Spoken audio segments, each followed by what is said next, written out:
ராவ் ராவ் ராவ் ராவ் ராவ் ரொம்ப தூரம் போயிட்டியா? ரொம்ப தூரம் போயிட்டியா ராம்?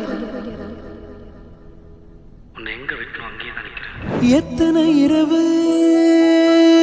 உனக்காக விழித்திரும் தெரியுதா ஜானு?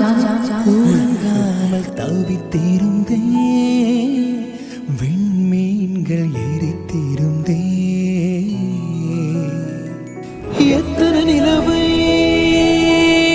உனக்காக வெறுத்திருந்தே உயிர் சுமந்து பொறுத்திருந்தே கூட பேசணும்னு நினைச்சதப்பா. 22 வருஷம் நீ ஒரு பாதி